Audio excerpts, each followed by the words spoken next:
Welcome back to season 3 of the Smashed, Bashed, Yet Not Dashed podcast.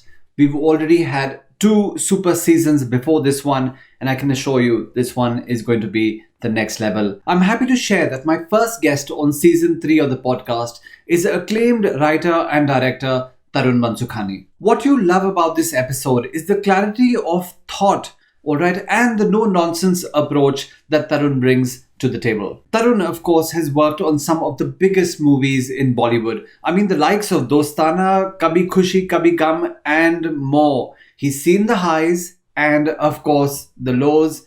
And in an industry which is known to be extremely cutthroat, demanding, this is one episode and one perspective that you shouldn't miss for anything. Ladies and gentlemen, I give you the amazing Tarun Mansukhani. Have you ever been knocked down and found it hard to get up? Have you ever been knocked down and bounced back to come back even stronger? Hi, I'm Gaurav Bhagat and you can call me GB, and welcome to the Smashed Bashed Yet Not Dashed podcast, a fortnightly podcast where I speak about persistence, perseverance and overcoming the odds to come out ahead.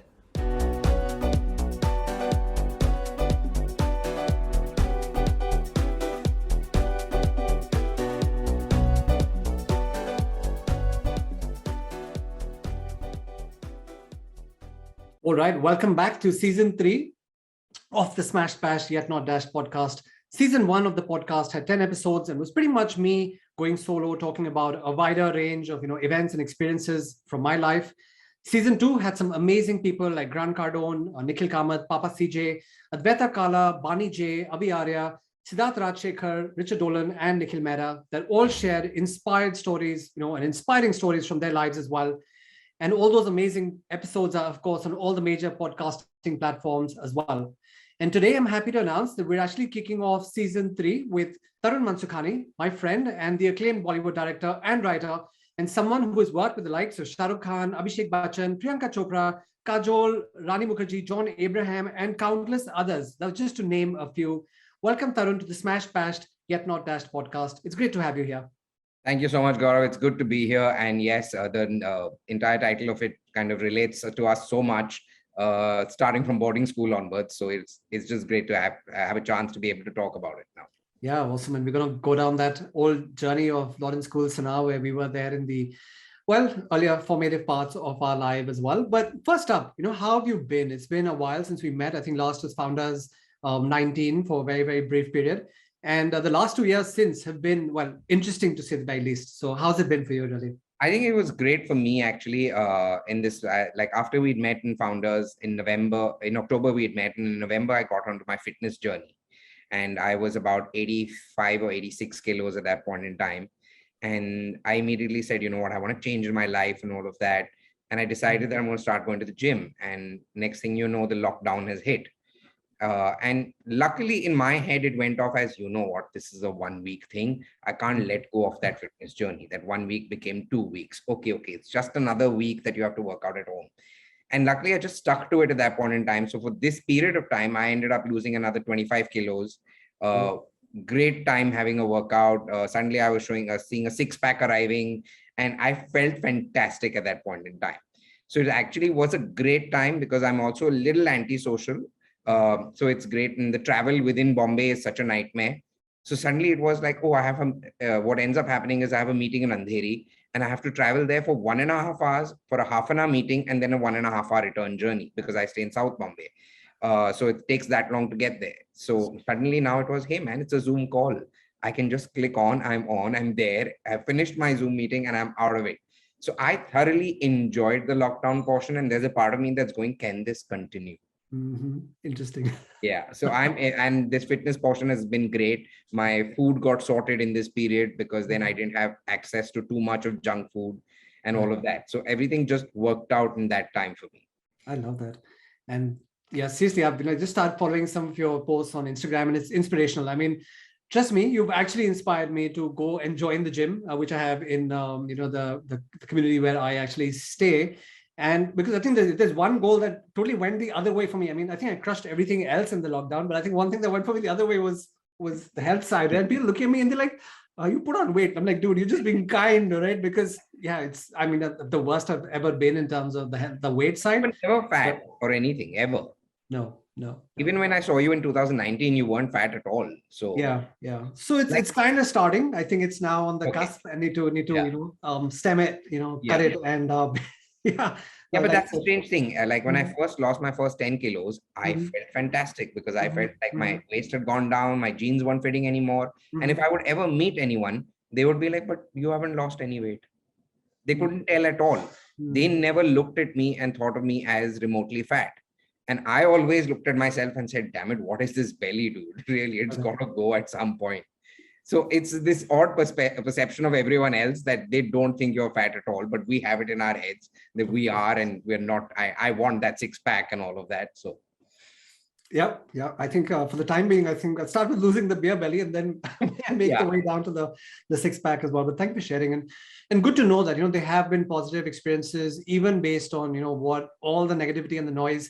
And which is, of course, one of the reasons why we also run this podcast, because such unique, experiences and such, unique shares from everyone, that everyone then realizes, hey, you know what, I think there is still something to hold on to and something good that happened for us. So thank you for starting out with that one as well. So Tarun and I, of course, went to the Lawrence School, Sana. And I think if there's one thing that Sana teaches you above everything else is resilience. Truly, so never give in is our motto. And we had some crazy stories, from the early days. Anything that comes to your mind, Tarun, from the early days, something that tested you and challenged you and would be unique experience for our listeners and watchers? Well, to start with, in Sanawar, I was a cocky bastard. Okay. I loved taking pangas with people, especially because I was all of 4 feet 6 inches tall and everyone else was overpowering and tall. So just to get on to someone who was 6 feet plus was like this inner thrill that I used to get, oddly. So at that point in time, I remember there was a guy called Bassnett. I don't know if you remember him. Anup Bassnett, I think it was. Yeah. So he was like 6 feet 2 inches tall and he was a senior. So technically you're not meant to cross that line, right? And then there was me in the middle of the dorms, standing by his bed while he was lying down and abusing him and telling him, you want to have it out because you're scared of having a fight with me. Damn. At which point, when he sat up on the bed, he was taller than me. I remember that bit. And he looks over to a couple of beds aside where my brother's bed was. And he just turns to him and says, Kabir, tell your brother, if I breathe, he will fly off. Okay. And I have turned on and told him that, what the hell are you talking to my brother for? You talk to me and this and that. And that one slap that arrived and I went flying after a while. But that never changed my madness over there of wanting to take these pangas. So the first thing that comes out of Sanawar is I've had a lot of beatings. None of them have been just for the fun of it. They've all been very deserved. I've completely deserved all of them because it was always me taking a panga with somebody for no rhyme or reason. Yeah. So that part of you kind of prepared me for the rest of the world, that when the superficial version of it arrives, you're not hurt by it anymore. You kind of been there. So you're kind of ready with that panga mode already to say, you know what, bring more on if you can. So definitely that is one of the things that I've definitely taken forward from Sanawar, is the fact that I will never back down. So no matter what life throws at you, you'll always be, you'll get smashed, bashed, but you just won't get dashed. Love that.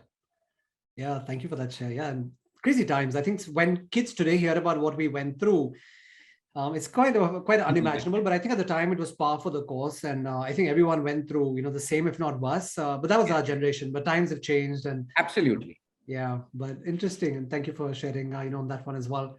So you left Sanawar a little before I did. And what was your journey on from there on? And how did you actually make your way to Bollywood? And if I recall, you actually even did some acting while, you were still maybe in your late teens. It was the TV show Dekh, Bhai, Dekh. So how did that really happen? How did that transition happen? So I think that journey started for me in Sanawar itself. I was never good with academics. Like complete duffer. In 10th, I've gotten 39.42. So, but I remember there was Mr. Abraham and of course, Mr. Ghosh, who kind of looked at me immediately in lower 4 itself and turned around and said, you know what, academics is not your thing. Join the debate society, join drama and do all of that. So they started shifting me into that world from that age onwards. And I started doing a lot of plays for inter-school plays and all of that. and I would win Best Actor award, and I would be thrilled about it. And that kind of the drug that you first taste for the first time started right there. And it was great to have two people who actually just pushed you into the direction that actually worked for you, rather than a whole world that turned around and said, no, academics is it. If you don't get marks, you will not get anywhere in life. So I thought it was very progressive, and I happened to be very lucky to have such teachers around me who would actually take that effort to individualize the student and say, here, move in this direction because this works for you. And so finally, when I left school after upper 5, and you guys were there till upper 6, I joined college in Bombay, HR college in Bombay. And I remember my first day of college, I was with the friends who I had known from Bombay before that, who had studied in Bombay itself. Right. And we all went to college, and there was some senior standing at the gate. And they turned around and called all of us, a bunch of us, about 7, 8 of us, and said, look, it's your first day. We're going to rag you and all of that. And they said, pick up these boards and walk up and down the corridor saying Narmada Bachao. Mm-hmm. And I, for a moment, just blanked out like, is that what you're calling ragging? Because you have no idea than where we've come from. While the other kids with me, the youngsters with me, were actually embarrassed, scared, and wondering what the hell, how can I carry a board and say Narmada Bachao? One of them started crying. And I was like, have you all gone mad? Have you not met the other end of a hockey stick or what? So I have suddenly just picked up that board and started running up and down screaming Narmada Bachao. And thanks to that, everyone became friends with me. At that point in time, while the others would continue to get bullied, I had a free pass after that. And that's where, again, I happened to be very lucky, where I met a lady called Mrs. Indu Shahani. She was the vice principal at that point in time of the college. And she was, again, one of those like Mr. Abraham, who kind of spotted people and just told them that the truth that, look, academics is not your thing. So she turned around and put me into a brand new course for advertising. And she said, again, because in upper 5, I had got 39.42. It was not the easiest of admissions to get into college. So, of course, I did not get in on the merit list. And then there was something called the Sindhi list, okay, because all the benefactors of all these colleges are Sindhis. You kind of use the pull within the community. And with 39.42, nobody's willing to give you that help either. So as my admission thing was that I had to perform a mono act of a guy proposing to a girl in front of the principal of the college and the vice principal of the college and one more teacher. And after seeing that, they turned around and said, okay, we will give you admission, but you have to take part in every inter-college competition and you have to take part in every inter-college debate and all of that. So your attendance will be marked, but you have to do all of this.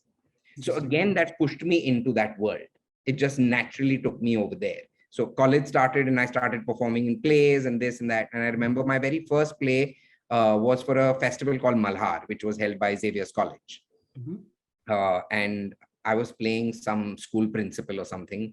And one of the judges was a gentleman called Anand Mahendra, who was directing a show called Dekh, bhai, dekh. So after the play finished, he came up to me and he said, look, I think you're a very good actor. Why don't you come and act in my serial? And I had no clue about serials. I had no clue about Hindi movies. Our exposure to movies was one Sunday we used to get a film that also mostly an English film. So I really had no idea about Bollywood or anything. My family had never been there. None of that. So I was just like, okay, how much are you going to pay me? Okay. And he turned around and said, I'll pay you 2,000 rupees. So I felt like I was on top of the world because I'm earning 2,000 rupees. I was ready to call up my house and say, I'm moving out. Right. With 2,000 rupees without realizing what rent was and all of that. And of course, I went and performed in the serial immediately. And it was one of those, they were doing it for the first time as a regular sitcom where there were multiple cameras and you performed the whole thing like it was on stage. But while we were doing that, in the midst of it, one of the actors turned around and said, cut, we'll take one more. And I had only done theater, so I didn't know what cut meant. And I'm like, how have you stopped? The audience is watching. What the hell is going on? And I didn't understand the difference between theatrical work and film work. And immediately after that, I got a little thrown off about it. Like, this is not acting. If you can take another chance at it, then you've not done your craft. So I went back to him after the first serial finished and I turned around and said, look, it's not working for me. I'm going to head back and all of that. I don't like all of this.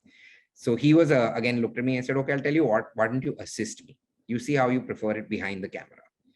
And suddenly I was doing these 22-hour days. I was 16 years old, doing 22-hour days, working somewhere in the middle of Chembur in RK Studios, taking a train to come back home and sleeping on a platform because the train hasn't started yet. It's going to start at 4:30 in the morning, but you finished work at 1 in the morning and all of that.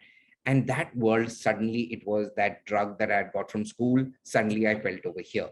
And I just couldn't look back after that. I just needed to be behind that camera and not in front of it. And while I was doing all of those jobs, I suddenly got a call from Karan Johar. And he said, hey, you know what? I'm starting my first film and all of that. Would you like to come and assist me? And of course, he was not a known name at that point in time. So I remember this story very clearly because I went and met him. And at that point, everyone who had worked with had said, you need to study filmmaking. So I was very clear that I wanted to go to FTII.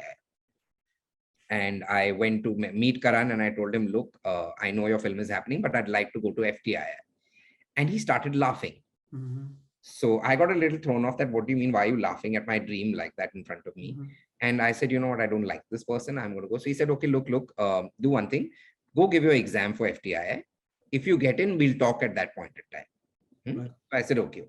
And I've gone for the exam. Now, I remember walking to that examination hall feeling like I was some 19 or something at that point in time, or 20, but everyone else seemed like they were 40. They all had these long beards, long hair. They knew cinema and all of that. And I had no clue what the hell I was doing there. And then that exam paper arrived and the first question on it was, who directed Swami Vivekanand Part 2? And I was blank. I had no idea what the hell was going on. And the guy next to me with his long beard, by the time I could comprehend the question, he was on his second sheet answering the first question. Right? And then after a while, I just picked up the pen and I wrote my answer over there saying, I had no idea Part 1 was ever made. I handed the paper back. I went back to Karan and I said, now I know why you were laughing. And that's where my journey with Karan began. So good. So good. Yeah, and I love how you spoke about, even that part. So interestingly, even I actually left in upper 5, and a similar thing happened for me as well, because I didn't do the best, and I was, guaranteed admission in one of the Delhi schools, basis again, the contacts, which in the last moment, kind of bailed, and then I ended up at DPS Mathura Road. And even interestingly, my ragging was exactly the same. The guy's like, take off your shoes and socks, roll up your, trouser, cuffs, and he says, run down saying, bhago, bhago, baad aa gayi. And I'm like, okay, I mean, I could do that, right? And the same thing. And then he's like, girl, go to that girl and say, I want to make friendship with you. I'm like, okay, dude, that's like, really sad, but I mean, really sad. Really sad. But yeah, so that was ragging for them. And again, coming from where we'd come from, piece of cake. Yeah, it's okay, completely. Yeah. So what were your family members thinking this time? I mean, now, you've taken a path which is perhaps not conventional. Yes, I mean, obviously, something that you were really great at. And you mentioned really interesting teachers like, Mr. Abraham and Mr. Ghosh, Ms. Khan. I mean, these are great, teachers who kind of saw in us, I think, things that didn't exist. I mean, interestingly, I think Mrs. Khan said, oh, one day you perhaps, will be some kind of, speaker or something else. Another time, I'm like, dude, I'm just reciting Tiger, Tiger, Burning Bright. I mean, what are you talking about, right? But it's interesting how, some of these interactions led to the career choices that we now make. But what was your family thinking at this time? 20, 21-year-old, getting into show business. It's a business that can be extremely hard, and you're going to be possibly doing a project with, someone who's untried and untested. We'll come to Kuch Hota in a short while as well. But what was your family thinking at this time? So because it started for me when I was 16, right, with Dekh by Dekh. I remember first time when I told my mom about it, and she was like, oh, okay, TV serial, sure. You want to do this? And I was like, yeah, it's exciting. I want to go. I'm going to get paid 2,000 rupees. The 2,000 rupees was more of the excitement than it was anything else. And she turned around and said, okay, go. And then I went. I found my bus route and I did all of that. It felt like I was going on this adventure, and it felt fantastic at that point in time till I got there and everything was like, what the hell, dude? This is boring. I have to wait between shots. It's not one performance, simple. Once the curtains open and then you go. And then I'm like, okay, we will take this shot later on. And then this dialogue will happen later. I'm like, what the hell is going on? I'm confused as shit. So that portion. And with my family, none of them ever objected to that entire thing of being creative. I think they also have been with me in the journey of where my academics suffered. So they kind of realized that, yes, okay, academics is not his thing. Let's just let him go wherever the water is taking him. If nothing else, he'll come back and we'll find something else. Yeah.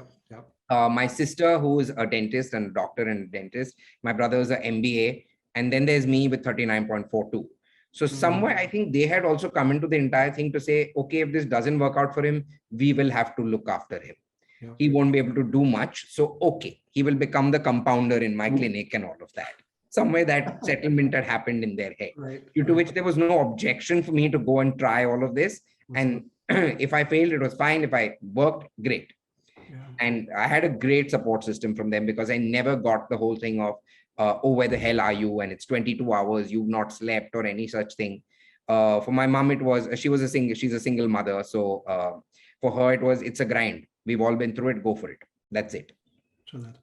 Interesting. Yeah, and again, lots of similarities there as well, because and it's so cool how your mom and your siblings actually said, hey, you know what, this is great, go for it. Because many other friends that we know, it went the other way. They said, oh, this is my dream, photographer, XYZ, writer. They're like, dude, like go out there and learn and proper skills and go out there and do what you do. And maybe today, not the happiest. Right. So yeah, so cool that you were actually able to do that, and your parents were all behind you on that one as well. Super. So 1997, 21-year-old, and you arguably work on one of the most awarded, liked, and iconic Hindi movies, especially of our time. So Kuch Hota Hai. What was that really like? I mean, how was it for you being as part of like magnum opus, so to speak? So again, I think I was lucky by the fact that I was ignorant about it all. I had no idea about Shah Rukh Khan being Shah Rukh Khan and Kajol being Kajol. And Karan was a nobody at that point in time. He was making his first film. Yes, within a fraternity of friends and all that, he was very popular. But in the outside world, he wasn't anybody. And his biggest, I think, achievement at that point in time was that he wanted assistants who were on the same wavelength as him. Generally, it was the norm of the industry to just get a bunch of assistants who would execute and do the work. Whereas with him, he suddenly took me and Nikhil Advani as his assistants, who were English speaking, came from South Bombay, his locality, and had grown up with the same kind of upbringing as him and all of that. Correct. So when we started working, there was never a yes, sir, no, sir kind of an environment. Yeah. It was just young people making a film together. You kept your respect boundaries as you did in school. But there was no limitation to discuss something and say, you know what, Karan, this doesn't work. I feel like, why is he saying this? Why is the actor saying this? It doesn't make sense for the character. Correct. And he would listen to you and he would give you his explanation as to why. He would take us for music sittings and all of that. So it was never a big thing for me because I had never known it before. Mm-hmm. I felt this was the norm. It was only after Kuch Hota Hai that I realized this is not the norm. You got really lucky with an exceptional person like Karan, who took you in that journey along and explained everything to you along the way. Yeah. In my second film is when I started to meet more assistants, that in Mohabbatein, when I realized that, oh, there are fading dreams also. There are people who've been assisting for decades. Correct. And have never had a chance Correct. to do anything with their life. Yeah. And at that point in time, I was also still an aimless person to say that I wasn't like, oh my God, I love this so much, I want to direct a film someday. It was, I'm having the ball of my life. This can continue. It's fine. I'm okay with it. Yeah. There was never that ambition. So Kuch Hota Hai was actually the cleanest of film for us, is because as much as we had ambition, it was not tainted with the fact of success. It was just the fun to be there and actually get a chance to make a film, with the fear that we might never get this chance again. So let's just have fun making it. The moment we got into a second film and tasted success, you wanted to have that same replication to happen again. But the first one was just pure fun and great time just making it. So there was no pressure of, oh my God, I'm working on a Karan Johar film or a Shah Rukh Khan film or a Kajol film or any such thing. It was a film. Love that. And of course, this like followed by many other hit movies. You had Kabhi Khushi Kabhi Gum, Kal Ho Na Ho, Kabhi Alvida Na Kehna. So obviously, as you know, in your roles in all of these movies, you're doing a lot of heavy lifting. So how stressful was it, in working in these situations on these movies, especially managing the expectations of cast and crew? So what was that like, when your journey was starting out with some of these movies? I think we were so accustomed to so-called stress that it never felt like this is too much to handle. Whether it was from boarding school, whether the times that you felt homesick but you couldn't go home, whether it was relying on your friends eventually, or it was getting the education of the fact that come what may, you have to be up for PT, no matter how cold it is, and in those shorts and ganji, It doesn't give you, nobody cares. You just move the hell on and all of that. So that education kind of came into the fact that no matter how much pressure is there on a film, Right. it's handleable. Everything is handleable. If it cannot be handled right now, step away, take a breath. Any which ways you failed at it, move the hell on one day later. There's no problem to it at the end of the day. So that was like, it was almost pre-prepared within me. So I never felt it on a film like Kuch Hota Hai or Kabhi Khushi Kabhi Gum, which had this mega star cast arrive and all of that, that, oh my God, this is a little overwhelming. I remember getting overwhelmed once when we were shooting Kabhi Alvida Na Kehna. And Karan came up with this song, Tumi Dekho Na. And he said, I want everything color coded. And I want this entire section to be in red and this entire section to be in blue and this entire section with yellow caps and all of that. And at that point in time, I was just like, okay, everything has to be in a singular color. And which meant now every single aspect of that frame, I needed to figure out, because Karan has given the orders. He's going to sit down now. And now you have to actually execute it. And now to find those props to give every person, oh, I need a red umbrella, a red file, a red pen, a red this, a red sari, a red sweater. Oh my God, those colors drove us mad completely. And then came the time when we had to do it with the yellow caps. It's so much easier when you have to give a red pen and a red sweater to someone. But now you're trying to coordinate 30 yellow caps. 6 have to move in this direction, the other 6 behind them in this direction, while 6 more are parked in the distance there, which are probably never going to be in frame, but they still need to be there and all of that. And that was the little time that I got a little overwhelmed. But again, it happened in that moment where I just sat down when they were asking me too many questions of, okay, where does this cab go? Where does this go? And I was like, you know what, shut up for 5 minutes. And I just sat down for 5 minutes over there, looked at all the cabs and I said, okay, this number to this number cab can go from here. That number cab to that number cab can go from there. And those number cabs can just stay there. Right. Why are you individualizing the cabs? Because tomorrow it went kind of back to that moment in PT when you turn around and said, okay, this line has to go across from here, take a circle and then formation there, while the other line has to go there. It was literally that simple. And all that just comes back to you in that moment without you even realizing it. And you end up orchestrating it all. So I don't think there was ever a moment when we got so overwhelmed. There were, of course, the stresses of the fact that, oh, somebody fell unwell or somebody camera broke or this happened and that happened and somebody will turn around, and it was never our money. So we never kind of felt the pressure of, oh my God, it needs to be a success. We put so much money into it. So a lot, and Yash Johar was such a fantastic producer that he never let you feel that pressure either. He kind of just went, okay, it's going to cost this much. No, it's going to cost this much. And then do it. Now, not realizing probably that we have no understanding of the value of that money. So we felt like, oh, we are being responsible by saying, yes, we've taken the money and we will make sure we do something good. And we've done that. So there was never that understanding alone. I felt the ignorance was a great part of it, that we just did the fact that it needed to be done. Love that. Yeah, interesting. And, and as you rightly said, there was no pressure, from the producers. And I think that would really have, helped as well. And of course, in 2008, then you decide to, okay, now, try the director's role. And now you're doing Dostana. Do you think your leadership style has changed much since, 2008 to, what it is today, let's say? And, how did that transition really happen? And what really is, Tarun's leadership style? Okay, let me tell you what my leadership style is. I feel that I don't scream, I don't yell. I go into silent mode. If somebody has messed up, I don't believe in blaming anyone.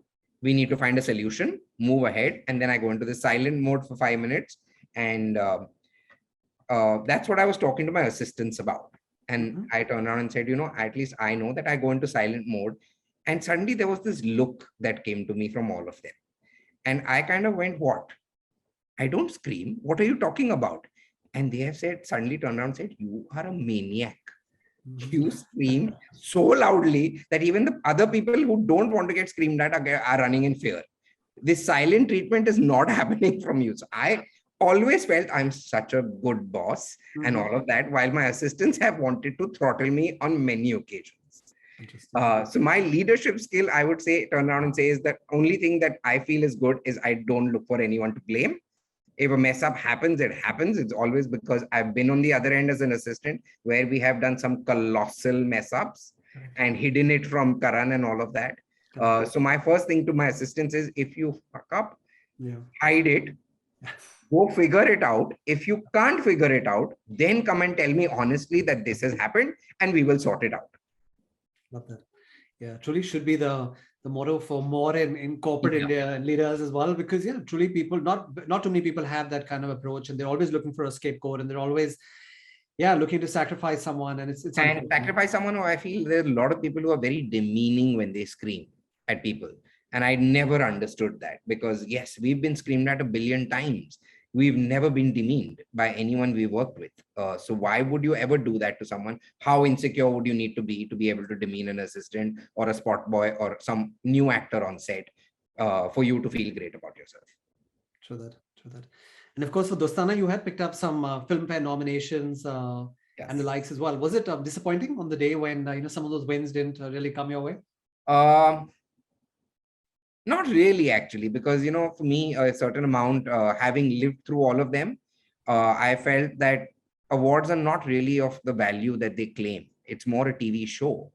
You're required there for attendance, and therefore, or you're performing on the show, and that's why certain awards are being given out and all of that. It never held any value for me. So I didn't care whether we won them or we didn't win them. For us, it was just great that we were there. And the fact that the film was loved was more than enough. I really didn't give a shit. Critics loved it, which was shocking. I never thought I'd get critical acclaim for a film. And the audiences loved it. And I remember Karan actually telling me that you're one of the rare people who has gotten a critical acclaim and an audience acclaim. So enjoy it while you can, because possibly you will never get it again. Either the audience will love it or the critics will love it, but not both. And so I was just happy with that much. My music had done fantastically. It still plays at places. So I'm just happy with that much. I honestly don't give a shit, because it's just a piece of metal that people want to put on their shelves to feel good about themselves. Yeah. Interesting. I like that. And a lot of people just make it about the awards and the accolades and everything else. And their whole life is that. And when it doesn't come, it's extremely disappointing. But again, super thought process, super mindset there as well. So obviously when on projects and the likes that you've now been working on, and you have a few things in the pipeline now as well, what are your criteria for bringing people onto your teams? Because obviously it is a high pressure job. Time is money. Maybe not everyone is like Yash Raj Films and the likes. Scope for error is kind of minimal. So what are some of the things that you look for on people when you're bringing them onto your team? So I think my first thing is that I know that I'm going to end up spending at least 4 months with these people, day in, day out, right? I need to be able to be on the same sensibility level with them. I need to be able to have a conversation with them. I need to be able to sit down for a dinner or a lunch with them and just have a good time, not talking film. There has to be more to them than, and they could be whatever. It doesn't have to match with me. Like if I like Formula One, then my entire team needs to like Formula One. No, they can be people who never watched Formula One in their life, but they are passionate about art or about anything under the sun, technology, or about an app. There could be an idiot who's just happy, who wants to date all the time, who's on Tinder and Bumble and everything. As long as they have a conversation that's separate from filmmaking and they're in the same sensibility as you, and you can get along. If you don't get along with the people you're working with, you can never make a good film. Never. Oh, so true. And there should be like management 101 lessons from Tarun, because super insights. And like I said, I just wish, and because I work so extensively with corporate India, right? It's frustrating sometimes in terms of the attitude and the mindset that people have, and I think many could gain immensely from this episode as well. Like super stuff. While we're still on this entire piece of management, so to speak, and mindset, how about delegation? Because obviously you have to be a good delegator. It plays a very, very important part. You can't be going out and doing too many things yourself, which unfortunately many people do. So your benchmark for deciding on, okay, this is something I can delegate and this is something I'm never going to let go of. So what are some of your benchmarks on that? So this is something I actually fell and learned from. Because I was an assistant for so many years, I was so accustomed to doing it myself, making sure that it's done, and never trust anyone, just make sure it's done yourself.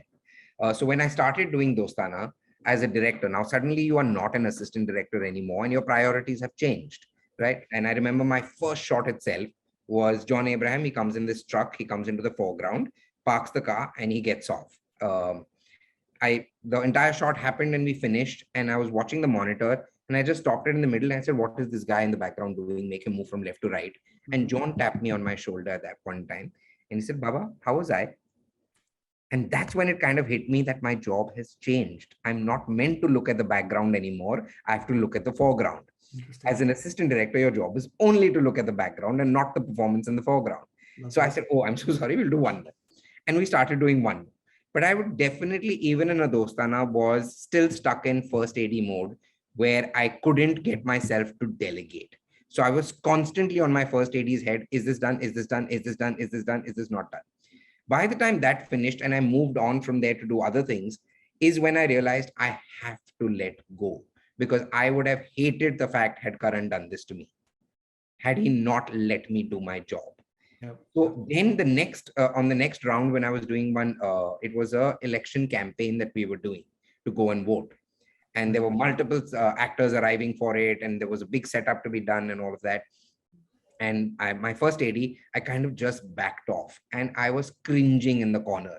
I was holding my fist tight and standing there, keeping my mouth shut. Like, no, just let him do it. Let him do it. He's not remembered A, B, C, D, E, F, G, but okay, let it go, let it go. It'll fuck up. It'll fuck up. No, go say something. No, don't go say something. There was a big battle within to just hold back over there. And moment things started happening on their own, you start to realize, the world does revolve without you being in control on it. So true. So that's when I started to kind of let go of a little more and a little more. And I've reached a point now where I'm like, this needs to be done. It needs to be done. That's your headache, how it happens and how many hours it takes. And whether you miss your birthdays or weddings or whatever it is, not my concern anymore. Make it happen. How you make it happen is up to you. Yeah. And as you rightly said, I think lessons are learned, only from experience and like you had in your instance as well. So are we still good for another like 15 minutes? Because the insights are like super, some good questions coming in. I know we said half an hour, we might go to about 45. No, at all. Okay, lovely. It is, of course, a Sunday afternoon, and thank you for making time today to do this. The biggest advantage of working in the film industry is that there's no such thing as Sunday. We've never had a Sunday, God knows, in 20 years now. So everything's great.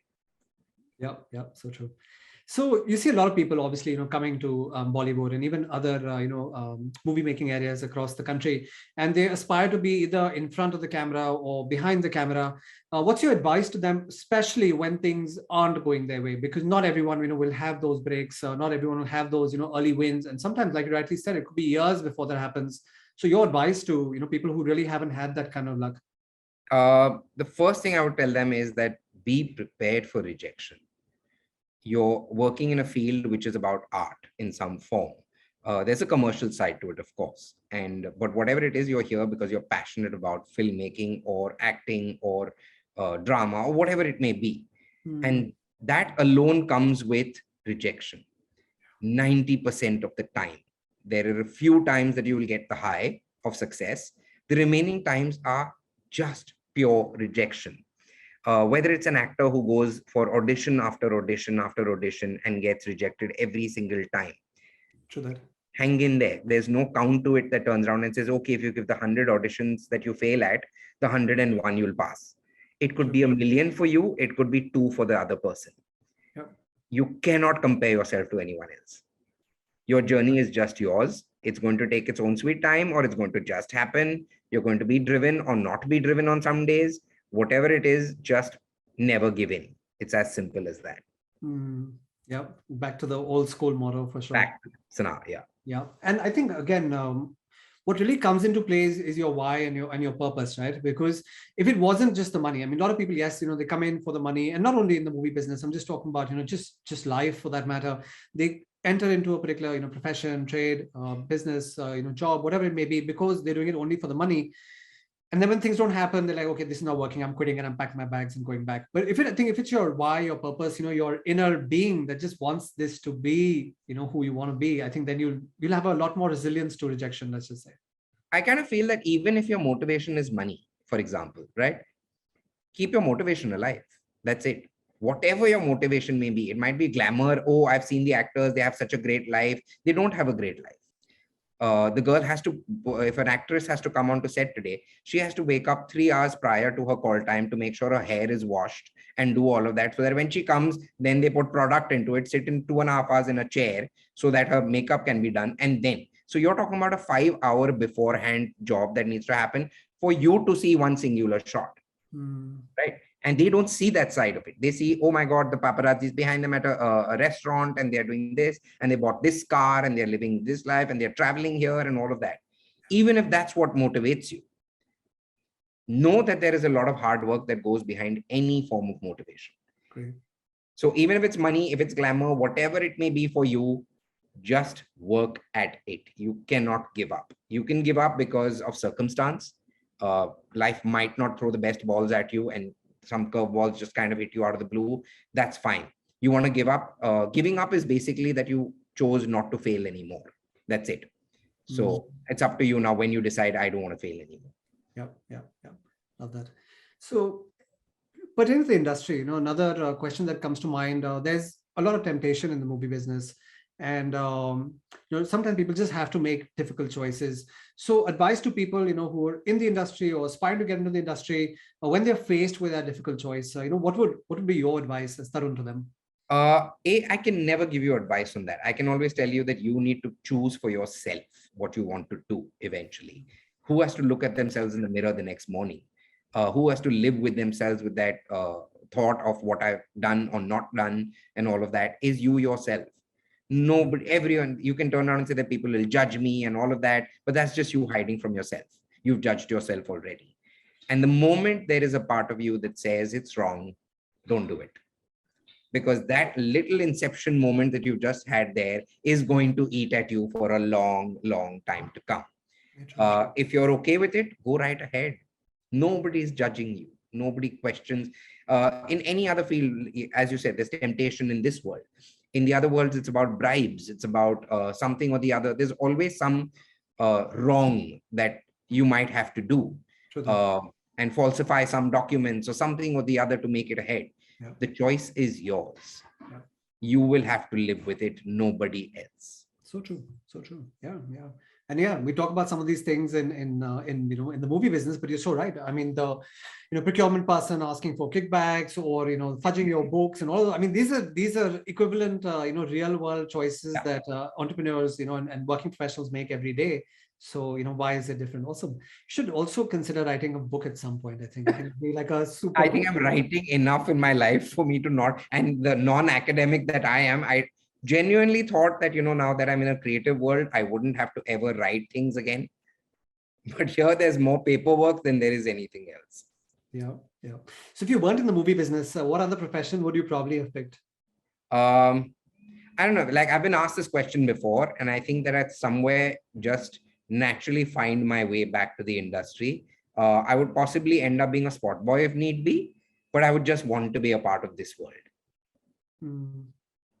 Yeah, you're right. And it just goes so deep, right? I mean, as like a 12-year-old, 13-year-old, so it just goes so deep. It's in your blood. I mean, there is perhaps no plan B. So you are going to find your way back here. And as you just said, there was never a plan B. In all honesty, there was never a plan A.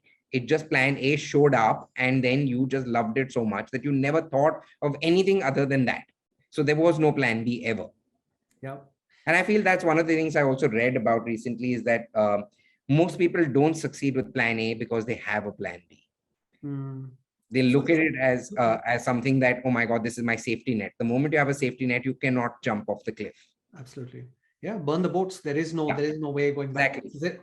Right? Exactly. If you're going to take the boats, take the enemy's boats and go back. But there is not your own boat. Other scope for it. Back on. Absolutely. Love that. So any smash bash moments, something that happened in your life that you want to share about, with the listeners of the podcast, where you had that smash bash moment and you're like, oh my God, is this like the end game, so to speak? I think a lot of it because of the fact that between my first film and second film, there was almost like a 9-year gap. In that period, I got divorced. I went bankrupt. A million other things happened along the way. There were family things and then personal front, on work front, scripts weren't working out. My writing wasn't working out. So there were tons of those moments in which I felt that's what is going on. I just couldn't understand how it wasn't working out anymore. Had I run out of luck? Had I run out of steam? Did I not have a voice as a filmmaker left anymore after one film itself? All those questions that arise and all of that. But every time it brought me back invariably to my own mother, actually, because my dad passed away when I was 7. And my mother has woken up one morning with 3 children and her mother to look after. never had a job in her life. She's only done an internship. And then she just decided that I need to be the bread earner of this family. I need to support them, and started to bring 3 children and a parent up virtually. And now when you look back at it during these times in hindsight, you turn around. At that time, it was whatever. And now when you look back, you realize that there must have been God knows how many nights that my mother must have fallen off to sleep crying, trying to put herself to sleep because what the hell is going to happen tomorrow? But she never gave up, no matter what. It just went on and things just ended up happening. Things kept working out in their own way. So that's one of the educations that I took forward from there, is that, oh, I'm sitting in an air-conditioned room with a car of my own and a house and a roof, no rent issues and all of that, at a laptop, and telling myself, writing is not happening. My God, come on, wake the hell up now. You really can't be that stupid about it. So that would just drive you through, and you would completely, yes, you get smashed, you get bashed, but then those moments would happen which would never allow you to get dashed. Oh, yeah, man. Thank you for sharing that. Truly, truly deep. And yeah, it's cannot even imagine how it may have been, right? But yeah, I think I look back to my dad immensely as well, because he's again who's had. I mean, I have a book coming out with the same name, and he's written an entire chapter for the book. And yeah, just go through his life, and it's inspirational. I mean, truly one of my role models, because again, crazy stuff that happened with the Naxalites in Calcutta, walking away from home with just a suitcase after having maybe 300 people working for you and the likes. And I mean, bankrupted so many times that, I mean, like I said, should actually be a chapter, should be a book. So I totally, again, relate with, how it is with the parents as well. And yeah, awesome that Auntie is able to do, what she's able to do and how she inspires you. Yeah, damn, that was really touching. And that's one of the biggest advantages of that. When you've been bankrupt, is it doesn't scare you anymore. So now you're not just doing it, oh, I need to pay a bill or any such thing, or I need to look out for that. You'll find a way to survive. You've done it before. So it's a great education, and I feel everyone should go through it at some point in time. Get bankrupt when you're successful, because that's the biggest education. After that comes after that. It's not at that point in time. True that. Yeah, and truly bouncing back from there it's not easy, right? I mean, everyone's questioning. I mean, you yourself are questioning yourself, like you mentioned, and of course, everyone else is like, pata tha ki to hona hi tha. Yeah, they've written you off. The world has written you off, and all of that. The only steam that takes you forward is your own.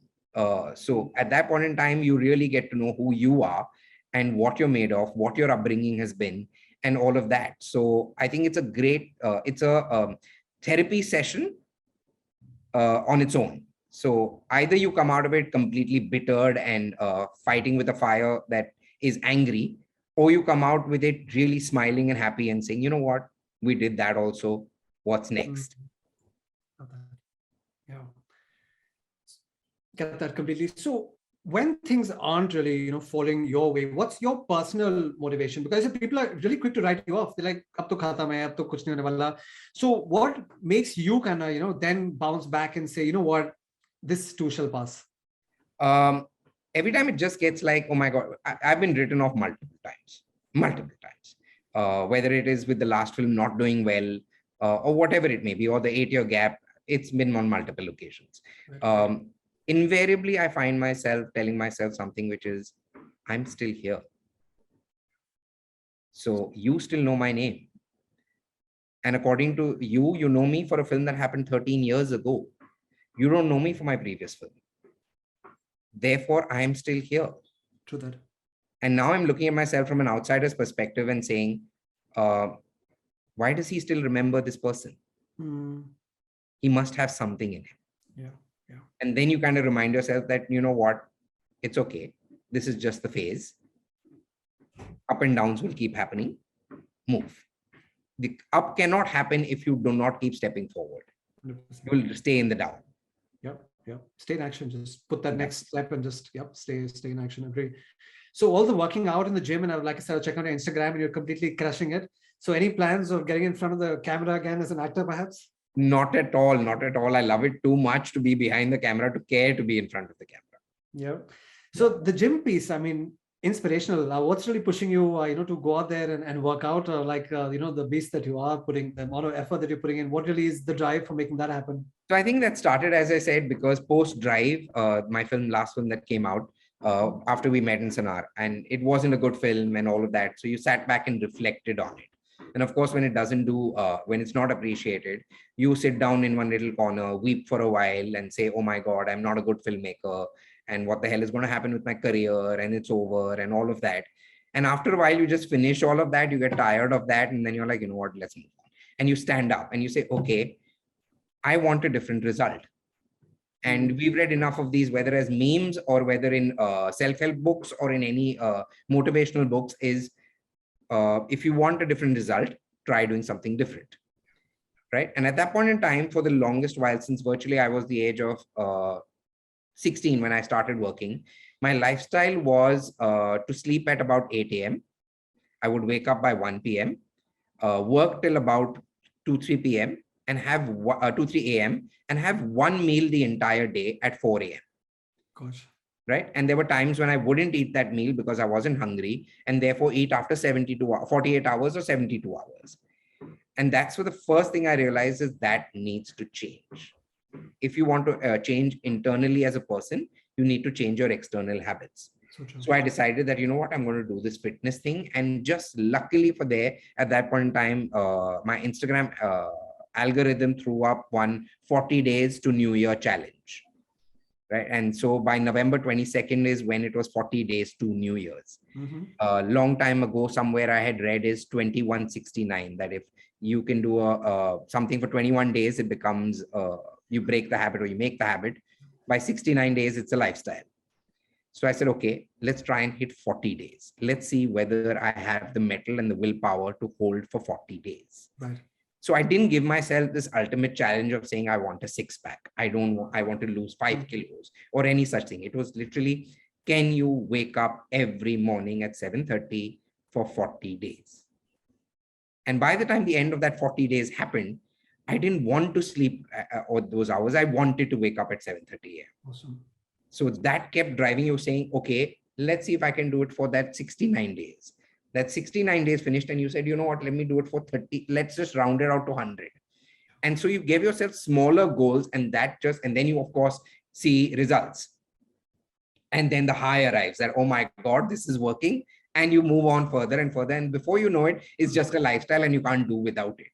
It's my 1 hour of me time in that gym where nothing bothers me. I don't care what's happening with the world, what's happening with me, career, working out, not working out, monetary, working out, not working out, relationship, working out, not working out. None of that matters at that point in time. So true. So true. So now it's become more of a need for my me time rather than a workout space. Yeah. Interesting how you mentioned that really started for you, where it was just about, the habit of waking up first.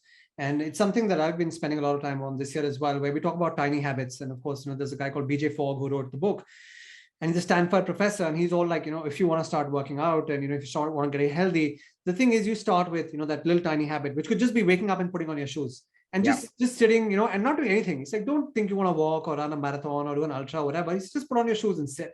He said, as you keep doing that, then something in your brain is going to go off and say, you know what, I've got my shoes on. Why not just walk a little bit more? Yeah.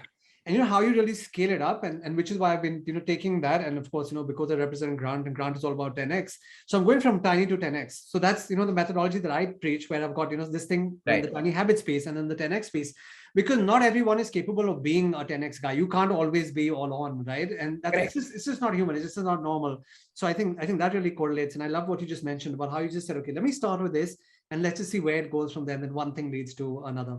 And it's so strange, actually, that you mentioned that about putting on my shoes. For the longest while, when I was trying to write in the middle in these 8 years and all of that, I suddenly woke up one morning and realized that I'm feeling very drained.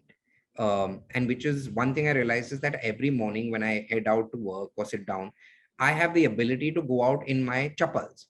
I can go out and sit down and write in my chappals also. Right. And that's when I caused that first change, and I actually wore shoes. And it just created such a change in you as a person, is that you suddenly felt the need, as you said, you know what, I've got my shoes on. Let's go do something. Let's go out somewhere. And therefore you started on that without even realizing. So I've done things that you're talking about without ever reading that book or realizing it also, that I'm doing something actively in that direction. It just happened for me. Awesome. Yeah, I love that. And you're right, like change your environment and change your circumstances. I mean, Sunday today, before today, I was on a webinar for 2.5 hours when I was chatting, and then there was 15-minute break, and now we're doing this. And everyone's like, "Ab thakte nahi ho?" And I said, "No, man." And I said, "Sunday, and I'm dressed up, in a jacket and everything else. Like everyone thinks it's weird, but it's just about flipping that switch in your mind where you say, hey, you know what? I mean, after this is over, it's 3 in the afternoon. I can go and crash for a couple of hours, but while you're there, really go and do that. Super. So your advice and concluding, a couple of questions. In fact, before I come to the advice, future projects, because everyone's, keen to know what's really happening for you right now. So future projects, and then the last question will be about advice. So future projects that you're on and what's really happening for you at the moment. So I'm working on this show right now. It's called Test Case. It's an action show, completely action show. And that's going to start in about mid-March. Mm-hmm. So I'm excited to do that because suddenly I'm going to go from Aarti Kathalis to guns. So it'll be a great changeover for me and it'll be nice. So I'm really looking forward to this one. And that's a web show, after which I have a comedy film, which I'm writing. And I want to get back into that comedy world and make sure people laugh again. I know. So definitely that's happening next. Super. Yeah. And if I think one thing that we can all do with is some more laughs. So all the best. Definitely. For both the projects. I'm sure you're going to absolutely crush it. And your advice finally to people, who are currently maybe not in the best place, a little bit of, doubt and smash bash going on, with them as well. Don't want to be dashed. What is your advice to just people? Because we have a lot of listeners, who relate with that theme and they always, come back to, to want to know what would your advice be to them. And I know your advice is not something you'd like to give too much, but just your thoughts to people, who are not in the best of places right now. From someone who's not been in the best of places for a long period of time in the past, I can tell you that find one little thing that you can accomplish in a day. Get your dopamine hits from something, whether it is I went for a jog, whether it is I wrote 1 page today, whether it is I gave 2 auditions today, whatever it may be. Sitting at home, you have whether you have a home or not to sit in, whatever it may be, find something that gives you a little bit of a high that can take you through that day. After a few days, you'll realize that you've taken a few baby steps and you're that much further ahead. You're not standing still. So just keep taking those steps. It's okay. It's not easy to take those steps. It's going to be rough. There's going to be way more people bashing you down rather than helping you up. But if you can't help yourself, don't expect anyone to help you. Love that. Wow. That was truly super insightful and agree 100%. I mean, it goes without saying. So thank you so much, Tarun. We're rooting for you and all your future endeavors. Ladies and gentlemen, Tarun Mansukhani, a true example, all right, of a fighter who never, ever gives up, right? Old school motto, but truly embodies that. And if you haven't, heard this through and through, go back and listen to this episode again. It's so cool. Do also follow him on Instagram. Okay. I'm telling you, I'm inspired. I joined the gym just on the basis of, his posts and everything else.